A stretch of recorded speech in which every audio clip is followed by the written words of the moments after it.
Me chama muito a atenção que nós temos 7 cartas dirigidas às igrejas da Ásia Menor.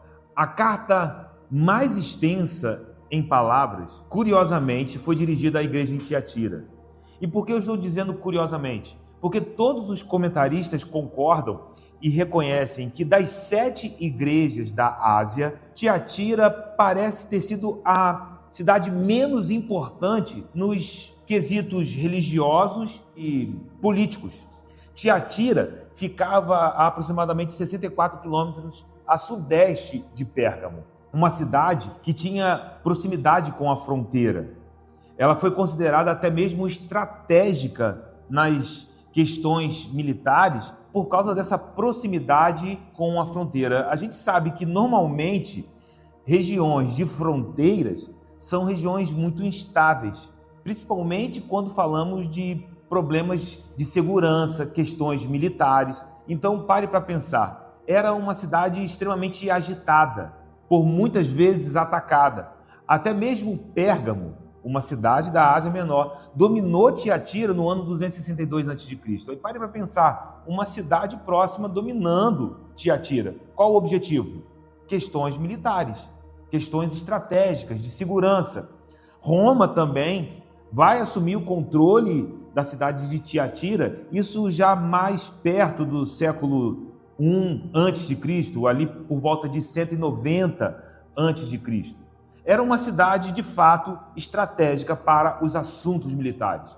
E por causa dessa proximidade com a fronteira, ela sofreu muito com as invasões, algumas ações de forças invasoras, exércitos, quando se aproximavam a primeira cidade, vamos dizer assim, a primeira resistência era Tiatira.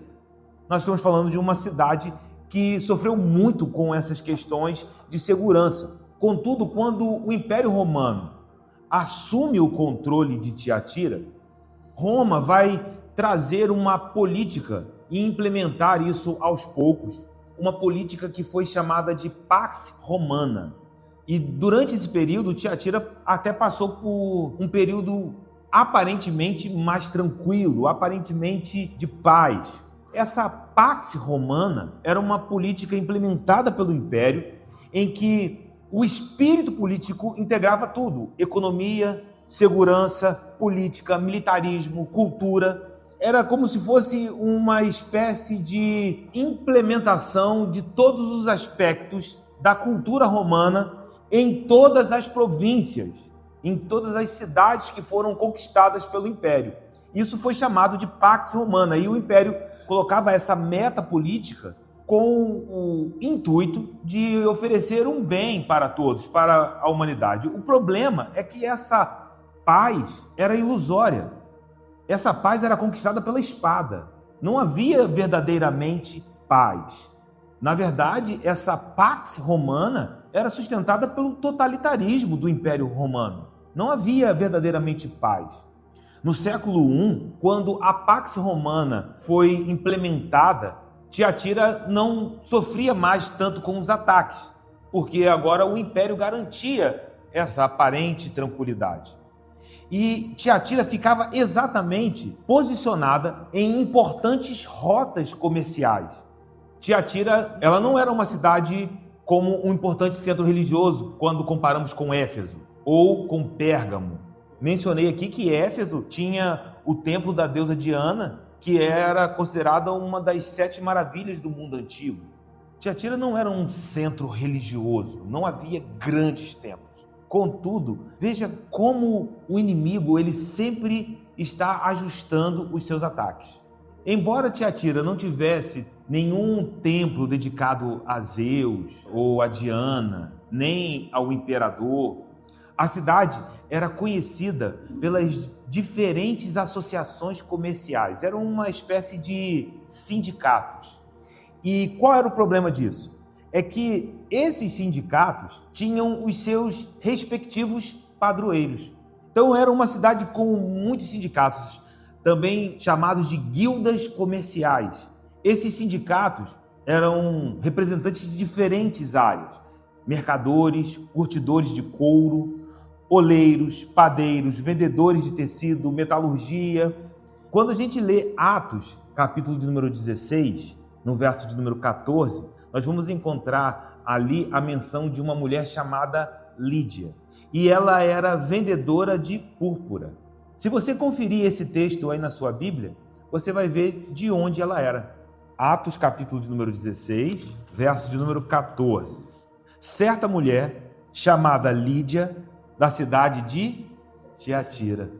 E qual era a sua função? Vendedora de púrpura, de tecidos. Essa mulher, provavelmente em outra cidade, estava como uma representante comercial, mas ela era de Tiatira e ela era vendedora de púrpura. Vai se converter com a pregação de Paulo em Filipos, mas o que chama a nossa atenção, e eu estou fazendo menção de Lídia aqui, porque ela era uma comerciante e era uma mulher. Pensando no século I, isso talvez fosse até estranho para a cultura judaica, mas não para Tiatira. As mulheres desempenhavam importantes papéis comerciais nessa cidade. Não era algo restrito apenas aos homens. Quando a gente olha para Tiatira como um importante centro comercial, onde haviam muitos sindicatos, muitas guildas comerciais, nós vamos também identificar como o adversário sempre está procurando um meio de estabelecer os seus planos, as suas influências malignas sobre esse mundo caído, esse mundo, como nós falamos na semana passada, que jaz no maligno. Tiatira não era reconhecida como um centro religioso, mas tinha várias guildas comerciais que tinham os seus padroeiros, e essas divindades eram adoradas nos encontros desses sindicatos, nos encontros dessas guildas. Mas, Zeca, o que isso tem a ver com o problema da igreja? Se um comerciante deixasse de participar desses sindicatos, isso seria assinar um termo de risco de falência. Por quê? A partir do momento que ele não estava incluído dentro do sindicato, as possibilidades de fechar um negócio ficavam cada vez mais prejudicadas. Isso resultaria em perdas de ganhos, em dificuldades de fechar novos negócios. O final de tudo isso seriam perdas monetárias, prejuízos, diminuição de prosperidade financeira e um risco até mesmo de falência. E por causa de quê? Pelo simples fato de deixar de participar dessas guildas comerciais. A pressão espiritual em Tiatira não vinha da perseguição política. Não havia uma perseguição dos judeus.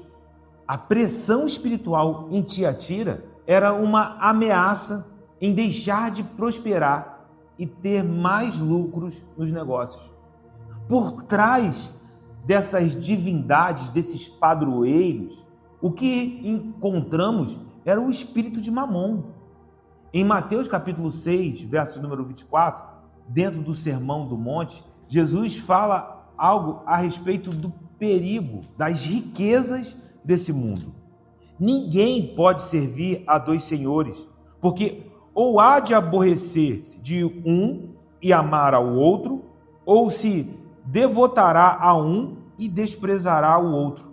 Não podeis servir a Deus e às riquezas.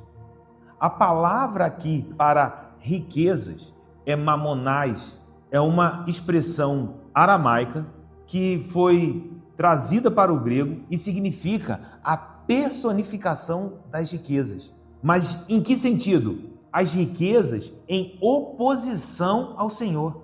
As riquezas que são capazes de furtar a confiança em Deus que está dentro do coração humano. Então, Mamon é o amor à riqueza, é um espírito da riqueza que rouba a confiança do coração humano. Quando nós olhamos para Tiatira, o perigo não era sobre ser perseguido, porque não havia um templo ao imperador em Tiatira. Ninguém precisava procurar um templo para prestar culto ao império, a Roma. Entretanto, quando os comerciantes deixavam os sindicatos, eles estavam rejeitando Mamon, se colocando em riscos, até mesmo financeiros, por amor a Cristo. E aí, quando a gente olha para a abertura dessa carta, em Apocalipse capítulo 2, no verso de número 18, o texto inicia-se dizendo: ao anjo da igreja em Tiatira, escreve: estas coisas diz o Filho de Deus, que tem os olhos como chama de fogo e os pés semelhantes ao bronze polido. Veja que algumas decisões podem até parecer lícitas. Algumas coisas que nós fazemos, elas podem aparentemente não ser pecaminosas. Contudo, o que está sendo posto é o movimento do coração, as intenções. E esse aspecto será determinante dentro dessa carta e em tudo aquilo que Jesus está dizendo para Tiatira. O modo como ele se apresenta à igreja é um aviso, não só para Tiatira, mas para todos nós. Nós sabemos que Jesus é o Filho de Deus e ele diz: eu tenho chamas em meus olhos. Os meus olhos são como chamas de fogo e os pés como o bronze polido. Esse aspecto da glória de Cristo já foi destacado na abertura do livro de Apocalipse. Nós lemos aqui Apocalipse capítulo 1, nos versos 14 a 15. E ao longo da leitura do livro de Apocalipse, nós vamos perceber que ficará cada vez mais claro como a revelação de Jesus Cristo é determinante para entendermos a mensagem do livro de Apocalipse. E eu quero reforçar isso, porque uma das grandes dificuldades que temos ao interpretar o livro de Apocalipse é porque nós não entendemos a mensagem. E talvez isso se dê porque nós não estamos com os olhos em Jesus Cristo. O pano de fundo é lá em Daniel, capítulo de número 10, verso número 6, que nós encontramos o Filho do Homem sendo descrito como alguém que tem os olhos como chamas de fogo e pés semelhantes ao bronze polido. Vamos ler esse texto. Daniel, capítulo número 10, verso de número 6.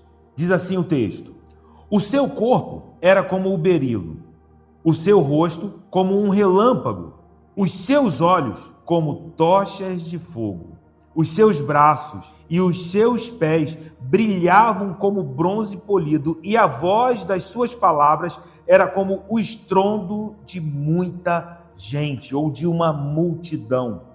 Esse paralelo é importante para nós porque ele nos ajuda na compreensão da imagem. Jesus com olhos como chamas de fogo. Qual é o sentido dessa imagem? Quando nós falamos dessas chamas, nós estamos falando de alguém que tem pleno conhecimento de todas as coisas. O conhecimento de Jesus a respeito de detalhes que estão muito além daquilo que está no nível aparente, dos olhos naturais. Ele sonda não só aquilo que fazemos, mas também as intenções, as motivações. E pelo fato dele nos conhecer dessa forma, esses olhos também fornecem a base apropriada para os juízos perfeitos e retos do Senhor. Quando ele vier nos julgar, ele não nos julgará por aquilo apenas que fazemos. Nos julgará de acordo com as intenções e motivações pelas quais fazemos. Muitos chegarão até ele e dirão: Senhor, Senhor, eu curei em teu nome. Mas a palavra para muitos desses serão: eu nunca te conheci. E esse ponto é decisivo. São os olhos como chamas de fogo que fornecem a sondagem e a base apropriada para esses juízos.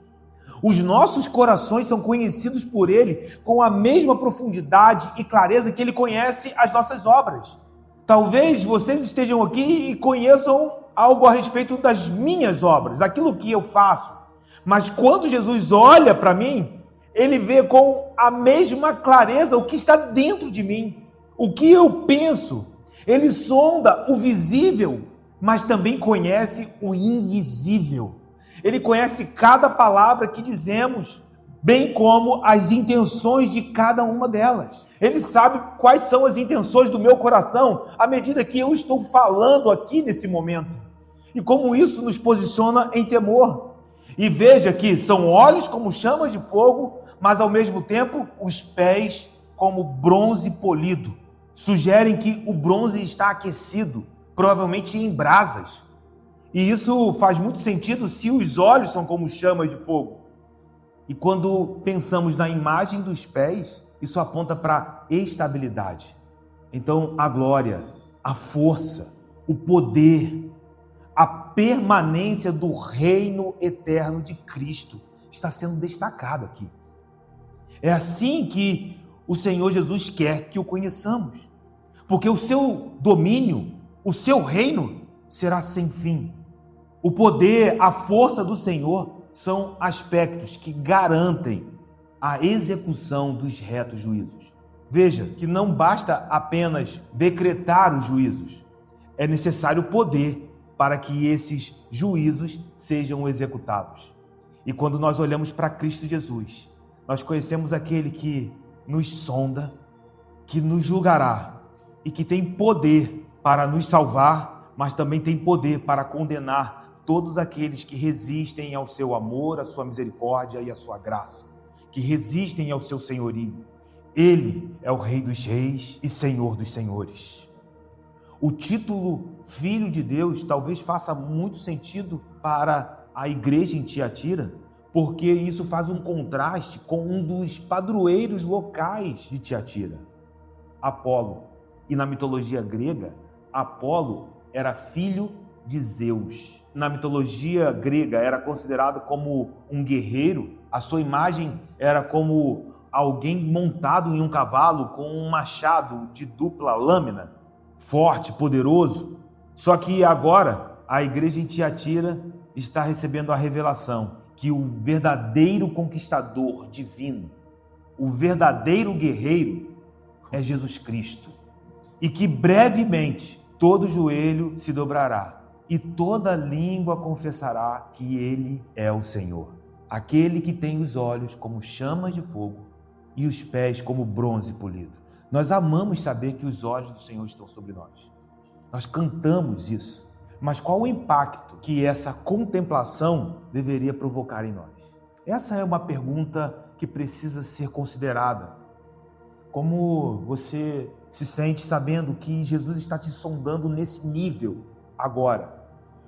Ele olha para a igreja em Tiatira e ele diz, no verso de número 19, conheço as tuas obras, o teu amor, a tua fé, o teu serviço, a tua perseverança e as tuas últimas obras mais numerosas do que as primeiras. Note que ele conhece as tuas obras, ou seja, ele conhece aquilo que fazemos. Mas veja que de fato os olhos são como chamas de fogo, porque essas obras estão associadas a aspectos invisíveis. Elas estão com o amor e a fé. É isso que Jesus está dizendo. Eu não conheço só o que você faz, eu conheço o amor que te move a fazer. Eu conheço a fé que você está sustentando. A igreja em Tiatira não era como a igreja em Éfeso. Quando nós olhamos para os Efésios, eles tinham obras, mas haviam abandonado o primeiro amor. Tiatira não. Tiatira tinha obras e ele ainda diz, eu conheço o amor, eu conheço a fé de vocês. Eu estou vendo aquilo que ninguém está vendo. A igreja em Éfeso era uma igreja com muitas obras, uma igreja extremamente consolidada nos quesitos doutrinários, mas já haviam abandonado o primeiro amor. Em Tiatira, tudo o que eles faziam era regido pelo amor por Cristo e o amor ao próximo. Eles não faziam apenas para serem vistos pelos homens, pelas massas. Eles não faziam por orgulho próprio. Quando eles faziam em amor. E Jesus reconhece que a fé daqueles cristãos estava viva, estava firmada no Filho de Deus. E perceba que o amor ao próximo é reconhecido porque Jesus diz, conheço o teu serviço. A palavra serviço aqui em grego é diaconia, diáconos, servir. E isso fala de um estilo de vida atento às necessidades dos outros. É isso que Jesus está dizendo sobre Tiatira. Vocês estão atentos aos mais vulneráveis. Vocês se movem em generosidade, caridade. Vocês cuidam dos necessitados e cuidam em amor. Vocês olham para os pequeninos do Senhor e se movem em amor. Veja que não é apenas cumprir uma regra, Jesus reconhece esse serviço vivo dentro do coração daqueles cristãos. Podemos dizer que Tiatira vivia de acordo com os ensinamentos de Tiago, o bispo de Jerusalém. Quando abrimos a nossa Bíblia em Tiago, no capítulo de número 2, versos de número 14 a 17, veja o que Tiago diz. Meus irmãos, qual é o propósito se alguém disser que tem fé, mas não tiver obras? Pode acaso semelhante fé salvá-lo? Se um irmão ou irmã estiverem carecidos de roupa e necessitados do alimento cotidiano, e qualquer dentre vós lhes disser, ide em paz, aquecei-vos e fartai-vos, sem contudo lhes dar o necessário para o corpo, qual é o proveito disso? Assim também a fé, se não tiver obras, por si só está morta. A fé está viva em Tiatira. Era uma igreja atenta às necessidades dos mais vulneráveis. Olhavam para os pequeninos. E existem muitas pessoas que dizem que amam a igreja do Senhor, mas talvez essa fala está apenas ocultando um comportamento de pessoas que amam o seu próprio ministério. Eu gosto muito de algo que o Paul Washer diz, que aqueles que amam a igreja do Senhor, amam os pequeninos do Senhor. Amam aqueles que não podem lhe dar nada, aqueles que você olha e aparentemente não podem agregar em nada no seu ministério. Na verdade, são os pequeninos. Então, se você quer reconhecer alguém que ama a igreja do Senhor Jesus, olhe se essa pessoa ama os pequeninos. Porque amar aquele que pode te dar alguma coisa, Jesus diria, os gentios fazem isso. Mas que o Senhor nos ensine a viver essa fé viva. Tem graça aqui de Deus nessa noite. Jesus está olhando para Tiatira e está elogiando a sua igreja. E a sua percepção não estava baseada num retrato congelado de um movimento ou de um momento de avivamento em Tiatira. Por quê? Está no texto. Ele diz, eu conheço a perseverança. Ele está falando da perseverança daqueles cristãos que ainda continuavam firmes, cujas últimas obras eram mais numerosas do que as primeiras. Ou seja, era uma igreja que estava em movimento. E aqui está a evidência de que quantidade e qualidade não são necessariamente elementos incompatíveis. Mas percebam que o elogio de Jesus não é sobre quantos membros a igreja de Tiatira possuía. Não era sobre quantas salas ou quantos prédios foram construídos. O ponto são as boas obras realizadas em amor, fé e perseverança. Eu vou repetir isso. O que será decisivo para nós, diante do Senhor? Eu não estou falando de salvação, eu estou falando da maneira como servimos ao nosso Senhor. Se as nossas obras estão sendo regidas por amor a Ele, baseadas numa fé viva e perseverante até o fim. Os dons, talentos, as estruturas, todas essas coisas que possuímos, os recursos que nos são confiados, eles precisam ser administrados de maneira correta, precisam ser administrados de modo que o amor por Jesus continue crescendo dentro dos nossos corações e precisam ser administrados de modo que os nossos irmãos sejam edificados. Eu oro para que o Espírito esteja nos edificando aqui nessa noite. Sabe, a gente faz muita coisa, mas eu te desafiaria nessa noite. Faça uma pergunta para si mesmo. Aquilo que você tem feito, as suas obras têm feito você crescer em amor por Jesus? Ou as atividades estão roubando de alguma maneira o seu coração, roubando a alegria de estar servindo de modo apaixonado? Porque às vezes as pessoas estão com as mãos no arado, mas passaram a amar o arado ao invés de amar o Senhor da seara. A igreja em Tiatira foi elogiada por ter sido encontrada como uma árvore extremamente frutífera.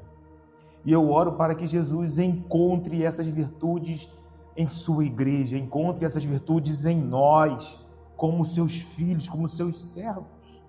Então Jesus está olhando para as obras, mas Ele está olhando para o amor. Ele está olhando para o serviço, mas ele está olhando para a fé. Ele está vendo que as últimas obras são mais numerosas, mas ele está vendo a perseverança. Só os olhos com chamas de fogo podem nos contemplar dessa maneira. Que o amor jamais se apague em nós. Que jamais venhamos nos esfriar dessas chamas de vivo. Que não venhamos nos embaraçar com o ativismo religioso. Que apenas fazemos e deixamos de edificar aquele que está do nosso lado. Meu irmão, se as minhas palavras, por algo que precisa ser feito, não edificam, meu irmão, o meu saber está apenas baseado em soberba, porque o saber ensoberbece, mas o amor edifica. E Jesus está olhando para Tiatira e dizendo: tem obras, mas tem amor. Tem serviço, mas tem fé. Tem caridade, mas a preocupação é o próximo. Essa é a igreja em Tiatira. Mas ao sondar a sua igreja, precisamos reconhecer que as chamas dos olhos de Cristo trazem à luz aquilo que também precisa mudar. Então Jesus elogia a igreja em Tiatira. Só que ele também tem um porém para Tiatira. Verso de número 20. Eu tenho, porém, contra ti o tolerares que essa mulher Jezabel, que a si mesma se declara profetiza, não somente ensine, mas ainda seduza os meus servos a praticarem a prostituição e a comerem coisas sacrificadas aos ídolos. Aqui está o porém de Cristo. E percebemos que dentro dessa igreja haviam 3 grupos distintos.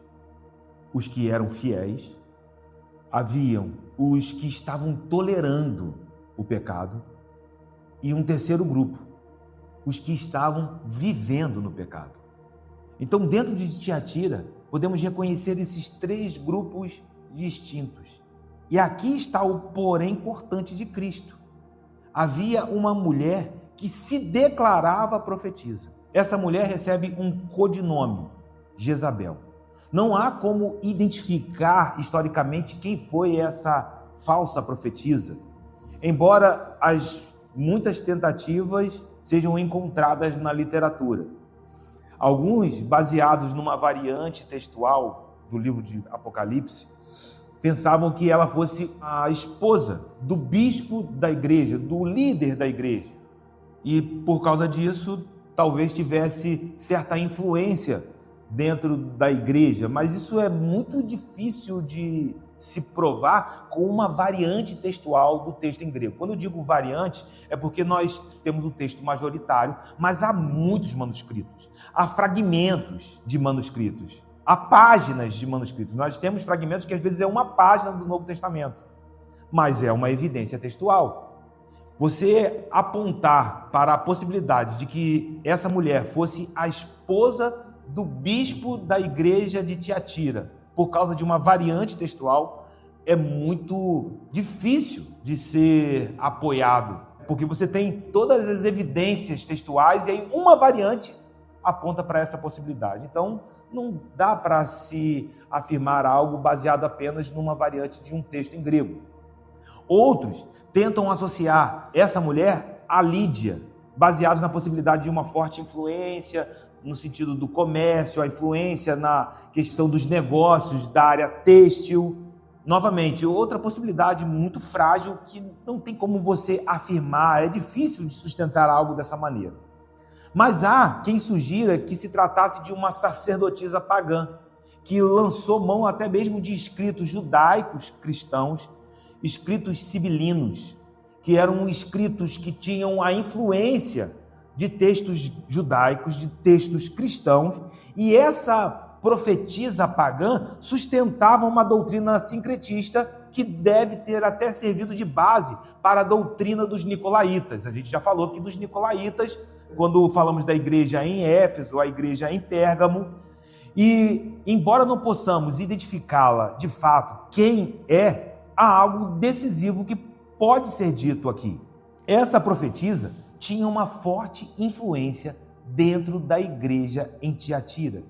E os seus ensinos estavam associados aos sindicatos, estavam associados aos encontros, a essas festas de idolatria promovidas pelas guildas comerciais.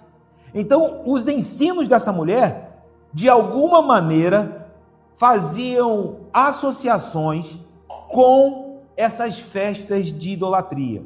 Porque nessas ocasiões, nessas festas, nesses encontros dos sindicatos, os crentes de Tiatira acabavam comendo alimentos sacrificados aos ídolos. Então, se eles fossem para uma festa do sindicato de oleiros, lá eles teriam uma mesa de alimentos sacrificados aos ídolos e provavelmente se envolveriam em prostituição cultual. Esse era o problema em Tiatira, porque essa mulher estava ensinando dentro da igreja. Ela tinha voz dentro da igreja. E aqui nós vemos a estratégia do diabo. Como ele é ardiloso, como ele é sujo, porque ele está usando esse tipo de estratégia para minar a fé, o amor, a fidelidade da igreja em Tiatira. E eu quero te dizer uma coisa, essa estratégia continua trazendo muita destruição em nossos dias. Veja, a igreja estava crescendo, e em vez do adversário atacar de fora para dentro, porque ele poderia atacar com uma pressão política, ele ataca de maneira diferente. Ele penetra furtivamente no seio da igreja e, uma vez alojado, faz os seus ataques por meio de vãs sutilezas. Penetra e, por meio de falsos ensinos, passa a sugerir concessões, abrindo concessões doutrinárias, levando muitos cristãos, e cristãos sinceros, a viverem de acordo com uma vida que não é a nova vida em Cristo, mas vivendo de acordo com a antiga vida sem Cristo. O codinome Jezabel aponta para os dias de Elias, para Jezabel, esposa de Acabe, uma princesa fenícia. Esse casamento entre Acabe e Jezabel, na verdade, é um casamento condenado pela lei do Senhor e só foi arranjado por motivos diplomáticos, por diplomacia. Na verdade, Israel estava, de alguma forma, se aproximando de outras nações para estabelecer alianças. Mas o que acontece com isso? Quando Jezabel se torna rainha, ela introduz o culto a Baal no centro do governo de Israel. Samaria passa a ser um centro de adoração a Baal. Nos dias de Acabe e Jezabel, os profetas do Senhor estão sendo perseguidos e mortos.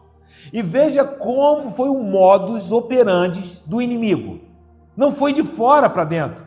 Primeiro ele se aloja no coração da nação. Jezabel se torna rainha. E agora, de dentro para fora, o povo de Israel é levado a uma ruína espiritual. Os profetas estão sendo mortos. E aí nós conhecemos a história, os dias de Elias. Em Tiatira, essa falsa profetisa, ela tinha uma influência de liderança profética dentro da igreja. Ela tinha uma posição de ensino, porque é isso que o texto diz.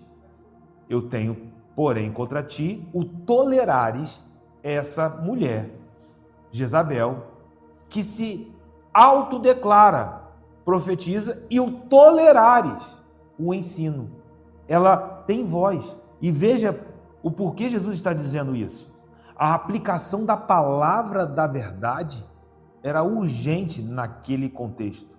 Na verdade, essa aplicação, a palavra da verdade, é urgente para que nós também venhamos nos posicionar. Esse é o ponto. Uma vez que essa mulher está ensinando esse falso ensino, uma vida de concessões baseadas em distorções da palavra, porque isso estava sendo ensinado dentro da igreja. Isso deve ter feito a comunidade de fé em Tiatira até parecer uma igreja legal. Ah, cara, a gente está ali em Tiatira, é uma igreja, cara, é uma igreja tranquila, porque eu posso servir a Cristo. Ó, lá em Éfeso os caras estão morrendo. Eles estão lá, eles resistem, dizem não toleram os nicolaítas. Não, mas aqui em Tiatira tá tranquilo, porque, olha, eles estão lá ensinando e estão dizendo que é legal, que Cristo está aqui com a gente. Veja, meu irmão, como que isso se assemelha a problemas que nós estamos enfrentando nos dias de hoje. As pessoas olhariam e diriam, olha, essa igreja é uma igreja tranquila, é uma igreja legal. E isso não tem nada a ver com cor de parede, não tem a ver, tem a ver com palavra. Tem a ver com as escrituras sendo pregadas com integridade, com fidelidade.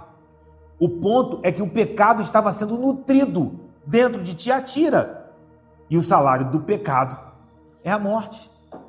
Eu gosto de algo que Hernandes Dias Lopes fala. Ele, na verdade, faz uma citação de William Barclay e ele traz um alerta, dizendo: uma igreja cheia de gente, cheia de energia e cheia de atividade, não necessariamente é uma verdadeira igreja. Eu sei que isso é uma palavra muito dura, por isso que eu decidi citá-la à risca e trazer a fonte. Quem disse isso? Talvez, se eu dissesse isso, o Zeca, soaria muito pesado, mas eu acho que o selo do Hernandes Dias Lopes nessa fala pode trazer um pouco mais de credibilidade. Eu vou dizer, mesmo que não tenhamos, talvez, o selo do Dias Lopes, essa palavra precisa estar em nossos lábios em todos os tempos. As pessoas precisam vir à igreja para aprenderem o genuíno evangelho, o evangelho da verdade, e não vir para uma programação de entretenimento. As pessoas vêm porque a igreja tem uma programação. As pessoas estão vindo para ser entretidas. Alguns estão fazendo os grupos, os ministérios da igreja de clubinhos sociais. Estão fazendo dos ministérios mesas de afinidade, ao invés de estabelecerem mesas de comunhão. Sabe qual é o problema? É que nós estamos domesticando o pecado, como se pudéssemos tê-lo domado numa bela correntinha dourada. Não, eu tenho aqui o pecado, mas ele está domesticado, ao invés de desafiar, confrontar o pecado, confrontar a realidade do pecado. Se a nossa pregação não trouxer confronto, se as nossas palavras não estiverem promovendo renúncias, se a nossa pregação não apontar para a cruz, provavelmente nós estamos pregando morte com uma bela capa de falsa vida. E isso é urgente. Entenda, irmãos, que existe prazer, existe deleite, existe alegria em servir ao Senhor. Entretanto, essa alegria só é encontrada verdadeiramente quando encontramos o caminho da renúncia. Veja o que Jesus diz em Mateus 16, 25. Primeiro, nós precisamos perder a nossa vida. E aquele que perder a sua vida, por amor a ele, achá-la. Então nós só encontraremos a alegria depois da renúncia. O problema é que as pessoas estão procurando alegria dentro da igreja sem dar o passo da renúncia. Continuam vazios. As igrejas estão cheias. Mas parece que a cada dia as pessoas estão mais sacudidas, preocupadas, ansiosas. As igrejas estão cheias, mas as pessoas parecem estar cada vez mais doentes. O que está acontecendo? Renúncia. Está faltando palavra de confronto. E eu sei que talvez isso não seja uma mensagem muito popular, mas não tem como estudar a doutrina das últimas coisas se nós não entendermos que para os últimos dias, palavras de confronto precisarão ser declaradas sobre os púlpitos das igrejas. A igreja em Tiatira precisava confrontar o que estava acontecendo dentro do seio da igreja. O verso de número 21 de Apocalipse capítulo 2 prossegue e traz mais clareza. O que Jesus diz a respeito dessa falsa profetisa é que houve oportunidade. Jesus não está sendo injusto. Olhe para o texto. Dei-lhe tempo para que se arrependesse. Ela, todavia, não quer arrepender-se da sua prostituição. A questão de Jezabel em Tiatira era muito séria, porque Jesus está dizendo, houveram oportunidades, eu dei chances para que houvesse arrependimento. Ela, todavia, não quis se arrepender. Ela continuou em suas práticas de prostituição. Meu irmão, Deus é paciente, Ele é longânimo, Deus não muda. E sabemos que Ele não se alegra com a morte de um ímpio. Pelo contrário, Ele deseja, ele quer que o ímpio se converta e viva. Todos os dias nós estamos sendo chamados até Cristo, sendo chamados a contemplar o Senhor. E nessa contemplação, algo acontece. Quando você olha para Cristo, meu irmão, o que você vê? Quem você vê? Quando eu olho para Cristo, eu descubro que há um abismo. O quanto eu ainda preciso me render, que eu preciso dizer, Pai, perdão, me ajuda. O meu coração ainda precisa ser moldado. As minhas condutas, as minhas motivações, e eu estou falando aqui diante daquele que tem os olhos como chamas de fogo. Ele conhece as nossas intenções. Meu irmão, não estamos falando aqui, porque eu faço, porque eu sou. Parece que as pessoas estão se movendo na força do próprio braço. Se encheram de orgulho, estão cheios de obras. Mas onde está o amor? Onde está a perseverança? Onde está o amor ao próximo? Esse é o ponto. Todos os dias, quando eu olho para Cristo, eu descubro o quanto eu preciso ser ajustado. E aí é nesse lugar de contrição que nós somos transformados. É exatamente nesse ponto. Mas no caso de Tiatira, de Jezabel, nós estamos falando de algumas mentes cauterizadas, porque decidiram amar o mundo ao invés de amar a Cristo. E não há como dividir o nosso coração com as coisas desse mundo e Cristo. Não há. Isso seria ter um compromisso de noivado, mantendo um relacionamento com um amante. Talvez isso pareça muito sujo, mas é exatamente quando nós tentamos, de alguma forma, amar a Cristo, mantendo algum tipo de afeição com as práticas desse mundo caído. É exatamente a mesma situação. O verso número 22 prossegue. Ele diz: eis que há prostro de cama, bem como em grande tribulação os que com ela adulteram, caso não se arrependam das obras que ela incita. Sabe, nessas situações, a disciplina do Senhor é restauradora. Talvez como uma oportunidade ou até uma última oportunidade de arrependimento. Note que a disciplina do Senhor sempre é amorosa. Por quê? Ele poderia me deixar, ele poderia me abandonar, ele poderia olhar para mim e dizer: vou deixar o Zeca em suas próprias mazelas, vou deixar o Zeca nos seus caminhos de morte, vou deixar ele caminhando dentro da igreja nos seus próprios pensamentos, sendo guiado pelos seus próprios desejos. Mas quando o Senhor traz a disciplina, é porque Ele ama os seus filhos. O autor de Hebreus diz que nós não somos filhos bastardos. Se você está enfrentando a disciplina do Senhor, se ela está sendo aplicada à tua vida, meu irmão, louve a Ele, porque Ele está dizendo: sou seu pai, e você é meu filho, e dos seus filhos, meu irmão, Ele vai estar agindo. Sobre os seus filhos haverá cuidado do pai. O ponto é que Jezabel iria experimentar a colheita da sua própria semeadura. Ela havia conduzido muitos cristãos até camas de prostituição. E agora o Senhor a levaria a outro tipo de cama, um leito de dores, um leito de enfermidade. Esse leito talvez até fosse o sinal de advertência para aqueles que haviam praticado a prostituição com ela.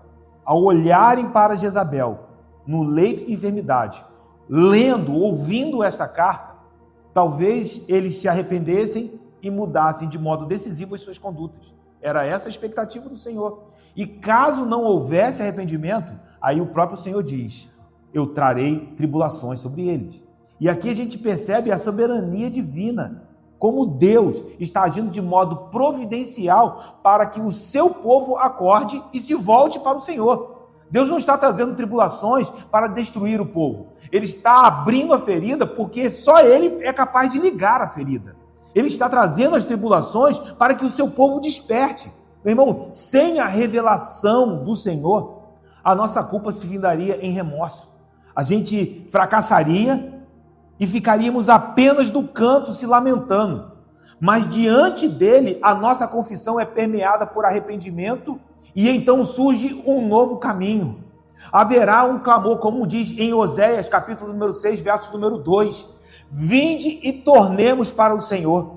É esse o momento em que nós vemos o Senhor abrindo a ferida mas isso é uma oportunidade de nos aproximarmos dele, de experimentarmos um relacionamento com ele como nós nunca experimentamos antes. Nós descobrimos que é exatamente nesses momentos que a única solução está no trono da graça do Senhor, que a única solução está nas mãos do Senhor. Então, quando ele diz, trarei tribulações, é porque nós estamos nas mãos daquele que nos conduz até as adversidades. Meu irmão, eu amo como Jó olha para o seu sofrimento e ele não dá uma vírgula de crédito para o diabo. Quando a sua mulher diz, amaldiçoa o teu Deus e morre, ela diz, você vê como o teu coração está perdido, mulher. Aceitas o bem, mas não é capaz de aceitar o mal. Jó está olhando para aquela situação e dizendo, o Senhor deu, o Senhor tirou. Bendito seja o nome do Senhor. Louvado seja o nome do Senhor. Jó não dá uma vírgula dizendo, foi o diabo. E sabemos que o diabo estava trabalhando, mas era Deus no controle de cada momento, porque nós estamos sendo conduzidos dia após dia. Eu não sei qual é a tempestade que está assolando a tua vida, meu irmão, mas eu vou te dizer que tudo que Deus está fazendo está cooperando para o seu bem. Confie no amor e na bondade do Senhor. Até mesmo a disciplina está nos trazendo para os braços do amor do Pai. O verso de número 23 prossegue dizendo, matarei os seus filhos e todas as igrejas conhecerão que eu sou aquele que sonda mentes e corações, e vos darei a cada um segundo as vossas obras. Mais um sinal seria dado por meio da disciplina do Senhor. Matarei os seus filhos e todas as igrejas conhecerão que eu sou aquele que sonda mentes e corações. Acho que 3 coisas podem ser ditas aqui. A primeira é sobre quem seriam esses filhos. Eles podem ter sido filhos biológicos dessa mulher. Entretanto, é mais provável que esses filhos fossem filhos espirituais, que estavam comprometidos profundamente com as coisas de Satanás, com os ensinos dessa mulher. E eu acho que essa diferença fica clara quando a gente olha para o verso anterior. Porque no verso número 22, há uma oportunidade. A disciplina amorosa de restauração concedida no verso de número 22 mostra que o desejo do Senhor é que eles deixem aquelas práticas. Mas aqui o juízo parece não conceder oportunidade de arrependimento. Ele está falando, matarei os seus filhos. Ou seja, parece que alguns aqui já não são mais encontrados como filhos de Deus, como filhos do Senhor, mas são encontrados como filhos de Jezabel. E isso é terrível.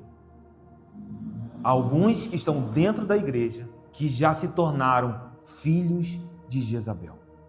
E por isso, a palavra tão dura.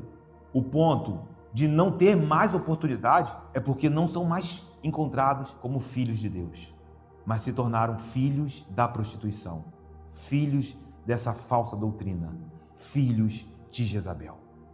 A segunda coisa que precisamos dizer aqui é que todos os elogios, as exortações que foram declaradas a respeito de Tiatira, as disciplinas e os juízos, todos estão baseados em algo que nós precisamos considerar aqui nessa noite. Jesus tem os seus olhos como chamas de fogo. Foi assim que Jesus se apresentou à igreja de Tiatira. Nós precisamos estar conscientes disso. Eu lia esse texto e o Senhor me despedaçava. Meu irmão, não tem como você ler e meditar nesse texto junto ao Espírito e não ser despedaçado por ele. Não há nada em oculto capaz de estar fora do alcance dos olhos de Jesus. Então, os elogios vieram porque ele tem olhos como chamas de fogo. Mas as exortações também vieram porque ele tem olhos como chamas de fogo. As minhas obras estão sendo testadas aqui nessa noite. E estão sendo testadas em níveis constrangedores. Ele está sondando motivações aqui. Ele sonda as intenções. O que está nos motivando em tudo que fazemos? Ele conhece os nossos orgulhos mais velados. Orgulhos que até tentamos abafar a fim de parecer que está tudo bem. Aquele orgulho que a gente diz que não tem, mas está lá. Ele me conhece. Ele te conhece. Quais são as minhas intenções em servir ao Senhor e ajudar o próximo. As segundas intenções serão completamente desnudadas diante dos olhos com chamas de fogo. E o que o Espírito ministrava ao meu coração nessa tarde é que nós amamos cantar que os seus olhos são como chamas de fogo. Mas o Espírito também me levou à pergunta: amaremos a disciplina que os seus olhos trazem sobre nós? No primeiro momento, nós sentiremos o desconforto da disciplina. Mas quando o efeito dessa disciplina for produzido, certamente nossos corações transbordarão de alegria. O que Jesus está dizendo para a igreja em Tiatira é: perseverem no amor, continuem confiando em cada movimento do Senhor. Sabe, em nossa jornada, irmãos, nós somos disciplinados. A gente tem que parar com essa coisa de dizer: não, eu sou o perfeito, eu sei o que estou fazendo, eu tenho a última palavra, sempre estou certo. Só existe um que é bom. Nós somos filhos que estamos sendo disciplinados todos os dias. E isso precisa ser declarado, irmãos, porque a gente ama dizer quando está tudo bem, mas por vezes o Senhor trará disciplinas. E por fim, nós precisamos considerar que os juízos de Deus não estão restritos a esse tempo, porque esse verso diz: eu vos darei a cada um segundo as vossas obras. Os juízos na presente era, nesse tempo, isso tem um caráter temporário. Caso o ímpio não se arrependa dos seus maus caminhos, ainda que esse homem prospere, nós sabemos qual é o fim desses homens. Nós não podemos resvalar no dilema de Asaf, porque Asaf viu a prosperidade dos ímpios e os seus joelhos quase vacilaram, seus pés quase resvalaram, porque ele passou a invejar a prosperidade dos ímpios. Talvez a advertência de Paulo, feita a algumas igrejas no século I, continue extremamente relevantes a nós, como foi para aquelas igrejas. Quando abrimos 2 Coríntios, capítulo número 5, verso de número 10, o texto diz: porque importa que todos nós compareçamos perante o tribunal de Cristo, para que cada um receba segundo o bem ou o mal que tiver feito por meio do corpo. E aí eu acho que precisamos ler 1 Coríntios, capítulo 4, verso de número 5, porque esse verso completa o quadro. Portanto, nada julgueis antes do tempo, até que venha o Senhor, o qual não somente trará à plena luz as coisas ocultas das trevas, mas também manifestará os desígnios dos corações. E então, cada um receberá o seu louvor da parte de Deus. Não só aquilo que fazemos com as nossas mãos, mas as intenções dos nossos corações. Vejam que a doutrina de Jezabel oferecia algo que apontava para segredos de Satanás. Quando nós olhamos o verso de número 24, percebemos que Tiatira estava dentro de um contexto extremamente sombrio. Volte a Apocalipse 2, veja o verso de número 24. Digo, todavia, a vós outros, os demais de Tiatira, a tantos quantos não têm essa doutrina e que não conheceram, como eles dizem, as coisas profundas de Satanás. Outra carga não jogarei sobre vós. Veja como o texto traz clareza a respeito dessa doutrina de Jezabel. Nós estamos falando de doutrinas satânicas. E dentro da igreja, Jesus identifica alguns que permaneceram fiéis, que não se dobraram. É um remanescente. Como nos dias de Elias, existiram 7.000 que não haviam se dobrado diante dos ídolos, diante de Baal.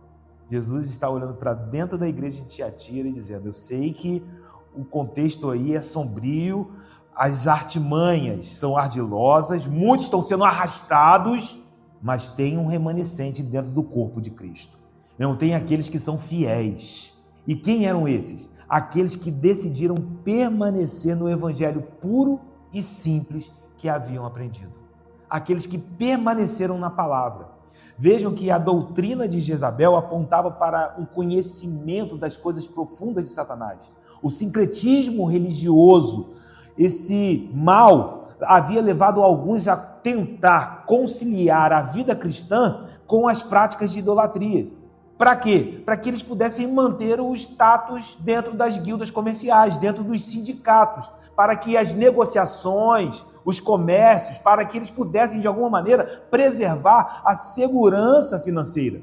E aí a gente vê, meu irmão, como que o livro de Apocalipse nos mostra que, em breve, aquilo que estava acontecendo dentro da igreja em Tiatira ganhará proporções em níveis globais. Mas por que você está dizendo isso, Zeca?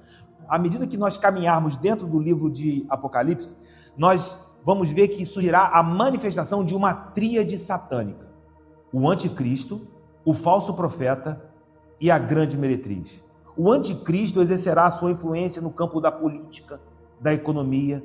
O falso profeta terá um viés religioso, mas se a igreja resistir à pressão política, à pressão econômica, à pressão religiosa, se a igreja permanecer firme, precisamos estar avisados que o diabo também usará uma grande meretriz, uma grande prostituta, que tentará arrastar alguns para a luxúria, para o bem-estar, para os confortos oferecidos por esse mundo. Entenda, meu irmão, que o livro de Apocalipse está nos mostrando como será o império desse anticristo. E será um império de luxúria, onde as pessoas vão desejar aquilo que estão contemplando. E como nós vamos permanecer firmes? Se nós estivermos firmados no evangelho puro e simples. Nós não teremos o nosso coração seduzido pela serpente. Como Paulo disse à igreja de Corinto, e ele disse isso com pesar, com temor, porque ele temia que, da mesma maneira que a serpente seduziu Eva, ele temia que o coração da igreja de Corinto tivesse sido afastado da simplicidade de Cristo, mas que nós sejamos levados, meu irmão, para a simplicidade do evangelho, um evangelho puro e simples. Não é glamour, meu irmão, não é luz, não é foco, é cruz, é renúncia. É esse o evangelho da verdade. Ah, mas existem luzes. Elas precisam estar completamente subjugadas ao senhorio de Cristo. Se há um fio de orgulho, que venha a disciplina do Senhor para que possamos acordar. Sempre haverá um remanescente. A minha oração é que nós venhamos participar desse grupo remanescente que continuará caminhando em amor. Em nome de Jesus, nós caminharemos em fé, em perseverança no Senhor. Se nós recebemos de Cristo a palavra da verdade, permaneçamos rendidos a essa palavra, permaneçamos rendidos fielmente ao senhorio de Cristo, e tenha certeza que, se assim estivermos, estaremos supridos de todos os recursos necessários para uma vida plena e cheia de contentamento em Deus. Eu amo Filipenses 4,13, mas eu transbordo quando eu leio esse versículo dentro do seu contexto. Porque Paulo está mostrando ali que nós podemos ter uma vida contente em toda e qualquer circunstância. Um falso evangelho de prosperidade não pode seduzir o coração daqueles que estão em Cristo Jesus, que estão completamente cativados pelo amor, pela beleza, pela bondade de Jesus. Meu irmão, se Cristo é tudo para nós, certamente nós seremos fortalecidos para enfrentar qualquer tipo de situação que o Senhor nos permitir atravessar. Na escassez ou na abundância, posso todas as coisas naquele que me fortalece. Haverá força, meu irmão. Não faltará o necessário para que você atravesse essa estação na tua vida. Jesus traz uma palavra de clareza para a igreja em Tiatira. Permaneçam firmes, conservem, porque se vocês assim estão, eu não lançarei outra carga sobre vós. Na verdade, Jezabel em Tiatira era o próprio Cristo testando a fidelidade daqueles crentes, mesmo porque o fogo faz a separação entre o puro e o impuro. Quando tem fogo, ali a gente vê quem é e quem não é. É na pressão, é na adversidade, são nos testes do Senhor. Eu aprecio o modo como o ourives trabalha com o metal para separar a pureza da impureza. À medida que o metal está derretendo, o ourives está separando aquilo que é lixo, o refúgio do metal puro. E como o ourives sabe que o metal está completamente limpo, dentro do fogo, dentro da fornalha, o ourives consegue ver o seu reflexo no metal aquecido. Meu irmão, eu creio que Jesus olhará para nós e ele verá o seu reflexo em nossas vidas. Nós existimos para refletir a glória de Deus.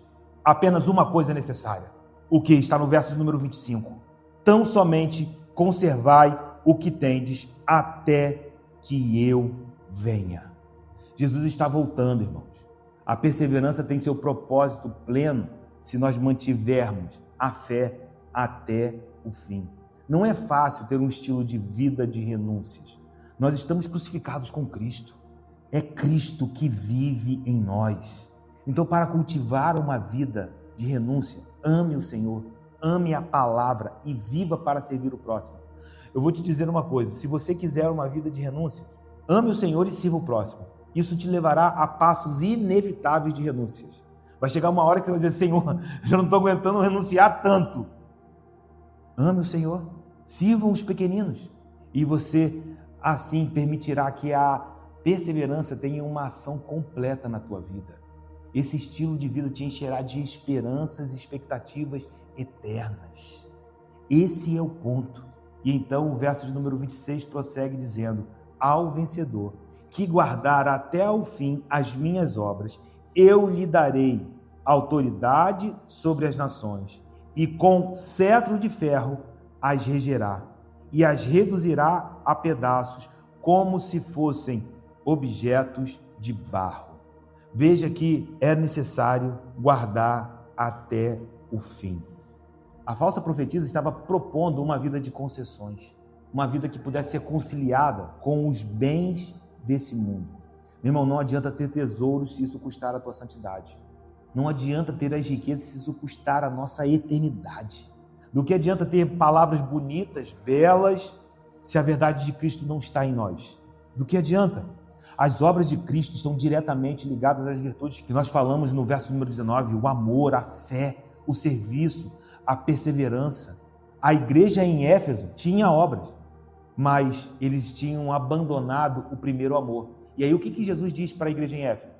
Voltem às primeiras obras. Que primeiras obras são essas? Amor, fé, perseverança. Nós seremos tentados a ver essas obras como atividades, estruturas, coisas que somos capazes de acumular, que as pessoas olham e podem contar. Mas as perguntas que precisamos fazer aqui nessa noite, e eu oro para que o Espírito nos leve até essas questões. O quanto nós estamos amando a Jesus, o quanto nós estamos amando os seus pequeninos com aquilo que te foi confiado, o quanto as nossas obras estão nos aproximando do coração de Jesus. A promessa é, eu darei autoridade ao vencedor, autoridade sobre as nações, e com um cetro de ferro as reduzirá em pedaços. Isso é uma promessa, e é uma promessa tremenda. Essas promessas têm uma consumação escatológica, porque isso só virá no grande dia. Mas essa promessa está ecoando o Salmo de número 2, um salmo messiânico. Ali o Filho recebe como herança as nações e autoridade para reger com cetro de ferro e despedaçar essas nações que estão desafiando o Senhor. Depois leia o Salmo de número 2. As nações riem, tentam zombar do Senhor, e Deus está dizendo, quem são esses que zombam de mim e do meu ungido? E aí você talvez se pergunte, mas Eca, nós vamos reger as nações com cetro de ferro? Como isso? Cristo é o herdeiro de todas as coisas. Mas uma vez que nós fomos feitos filhos de Deus, nós nos tornamos co-herdeiros com Cristo.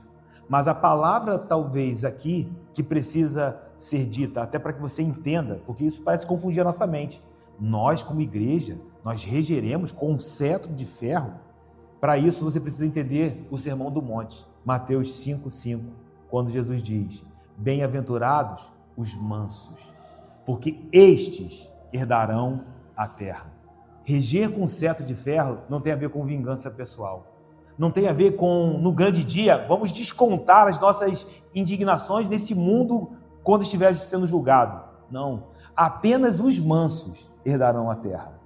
São aqueles que estarão com Cristo. E nesse dia, o Cristo agirá.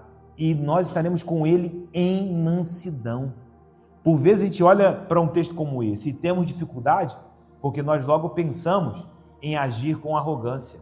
Pensamos em reger com um cetro de ferro, como se isso significasse autoritarismo.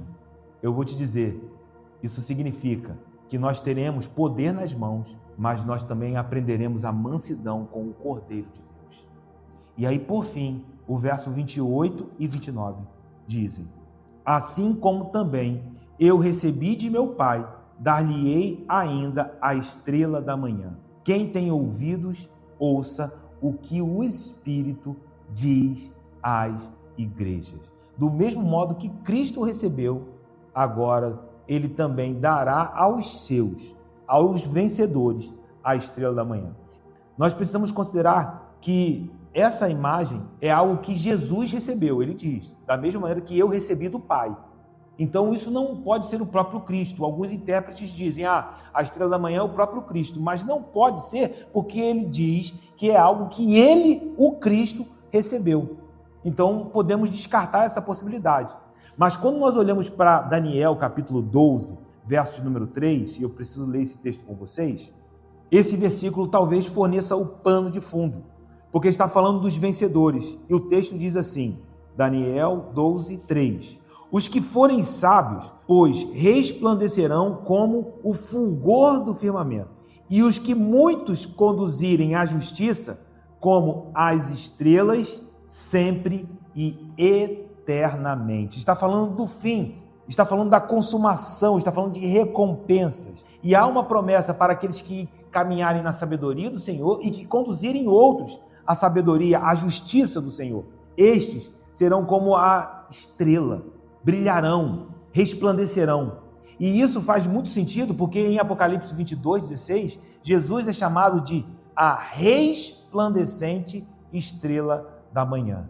Alguns associam a estrela da manhã a uma imagem de Lúcifer, mas essa correlação não faz sentido com o que está dito aqui em Apocalipse. Há uma promessa de que aqueles que estarão em Cristo resplandecerão. Se você abrir em Mateus 13, 43, Jesus está explicando a parábola do joio. E ali é uma explicação escatológica. Ele está dizendo sobre as recompensas eternas. Jesus diz que no grande dia, os justos resplandecerão como o sol. Nós resplandeceremos como o sol. É o que ele está prometendo à igreja em Tiatira. Eu recebi de meu Pai, dar-lhe-ei ainda a estrela da manhã. E é nesse ponto onde nós vemos que nós só precisamos estar atentos. É isso que ele está nos chamando a fazer. Guarde, conservem o que vocês receberam. Ame o Senhor e a sua palavra. Ouça o que o Espírito diz às igrejas. Note, está no plural aí na tua Bíblia. Não é aquilo que foi dito apenas à igreja em Tiatira. O Espírito está falando conosco aqui nessa noite.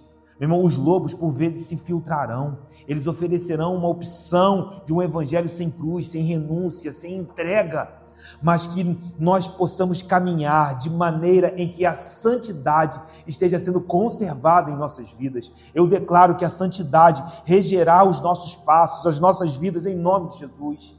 Ame a palavra, ame o Senhor, e que nessa jornada, mesmo que venhamos sofrer algumas perdas, ainda que o nosso homem natural esteja sofrendo, ou seja, que estejamos enfrentando pressões ao nosso redor, o nosso corpo até esteja padecendo, mas por amor fiel a Cristo, se assim for, o nosso homem interior se renovará a cada dia. As nossas forças naturais vão acabar, elas podem acabar, e que elas sim acabem, para que o poder sobrenatural do Senhor seja manifesto em nós e através de nós. Aquilo que Paulo disse à igreja de Corinto, receba isso no teu espírito, isso é a palavra, 2 Coríntios 4, versos número 16, por isso não desanimamos. Eu sei que existem lutas e pressões, mas nós não desanimaremos, pelo contrário, mesmo que o nosso homem exterior se corrompa, mesmo que você esteja padecendo, mesmo que esteja sendo difícil, contudo, o nosso homem interior se renova de dia em dia, porque a nossa leve e momentânea tribulação produz para nós eterno peso de glória, acima de toda a comparação. Nós não estamos atentando nas coisas que se veem, mas nós estamos com os olhos naquilo que não se pode ver, porque as coisas que se veem são temporais e as que se não veem são eternas. Vai valer a pena ser fiel e perseverarmos até o fim. Ao vencedor há uma recompensa, e ele é fiel para recompensar a todos aqueles que guardarem essa palavra até o fim. Coloque a tua mão sobre o teu coração, e aqui nós oramos. Senhor Jesus, tu conheces as nossas lutas, conheces as provações, o quanto, Senhor, por vezes estamos até bombardeados, porque estamos cercados, meu Deus,